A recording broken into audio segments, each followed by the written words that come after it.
Halo semuanya, perkenalkan nama saya Muhammad Rabar Saputra.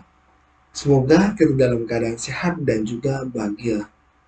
Dengan yang terhormat kepada Pak Gidi selaku dosen pembimbing saya Siskom, keterkaitan dengan komputer, maka saya mengambil satu perangkat keras atau hardware mengenai suatu CPU.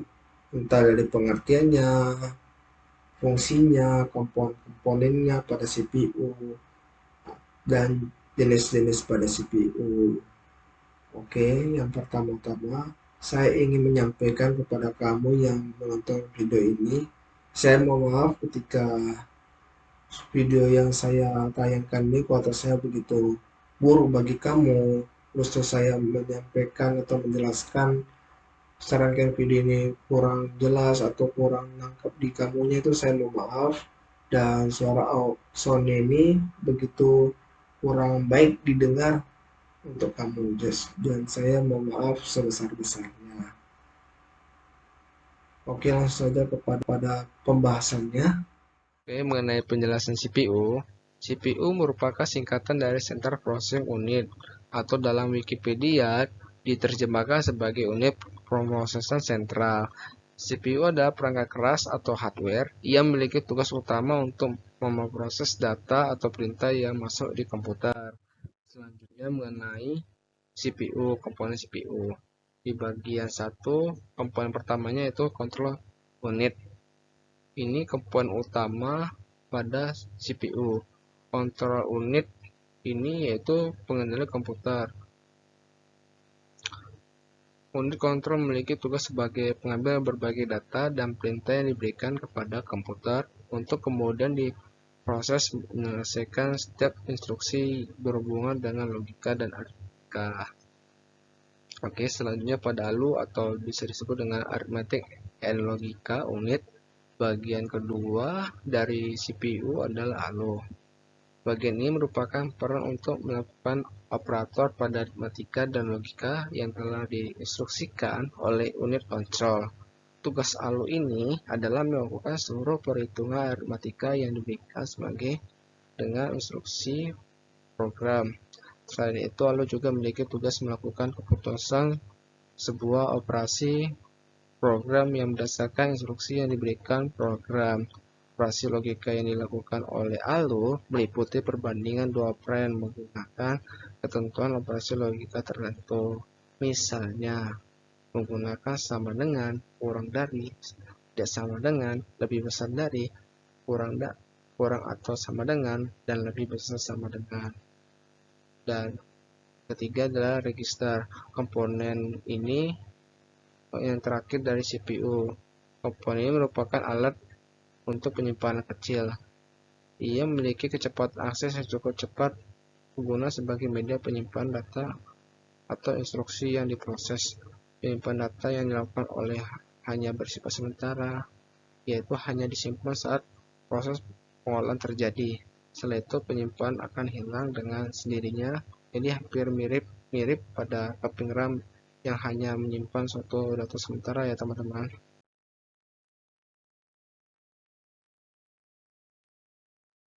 Oke, langsung saya masuk ke fungsi CPU. Di bagian Caching merupakan bisa diterjemahkan sebagai pengambilan atau pemanggilan data dalam komputer.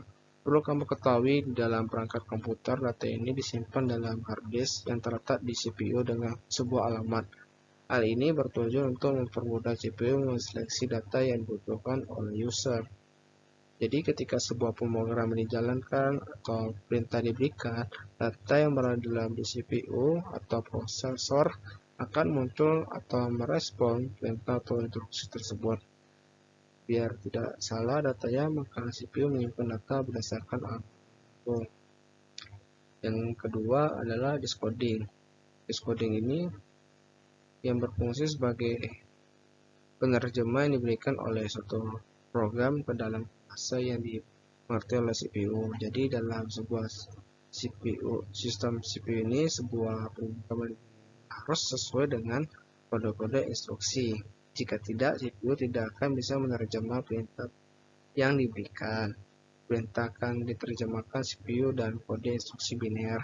Perlu kamu ketahui, decoding prosesnya terjadi di dalam CPU. Nah, semuanya pemrograman berdasarkan dalam sistem komputer harus berjalan melalui proses decoding terlebih dahulu agar bisa dijalankan. Yang ketiga adalah executing.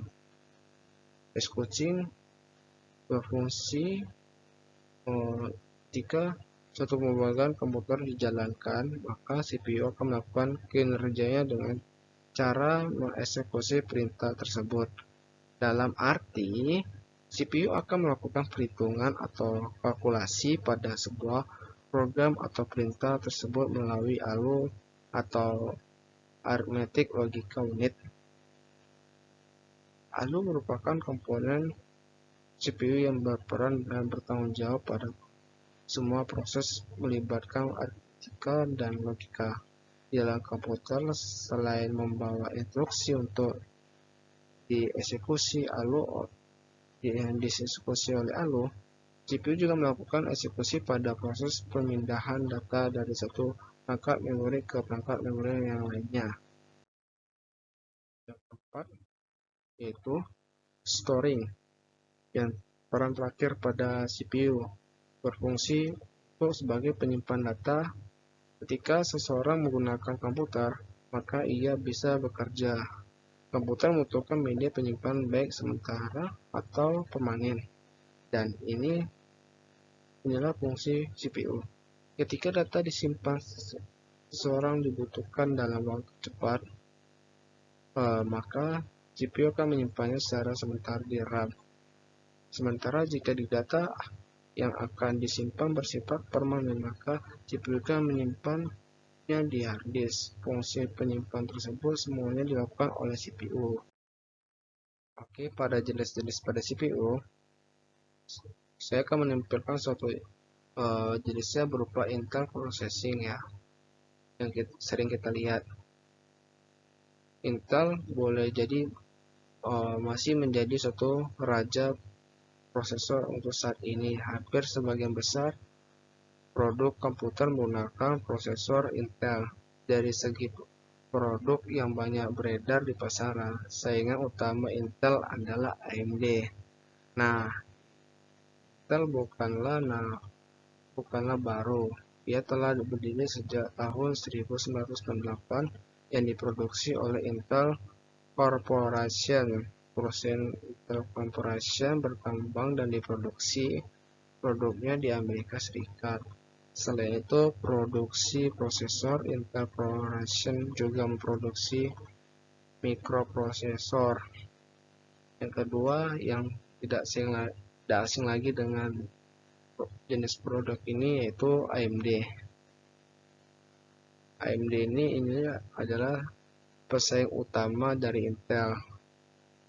Mikroprosesor atau yang lebih dikenal dengan AMD, sekalipun sampai saat ini pamornya masih kalah dengan Intel, tapi dibandingkan dengan jenis prosesor lainnya, AMD adalah salah satu pesaing utama Intel, terutama karena sampai saat ini AMD terkenal memiliki pengembangan produk yang baik dan kantor utama AMD berada di Sutherland, California. Pada kesimpulan kali ini, CPU bisa dikatakan inti dari suatu komputer sama halnya pemikiran manusia.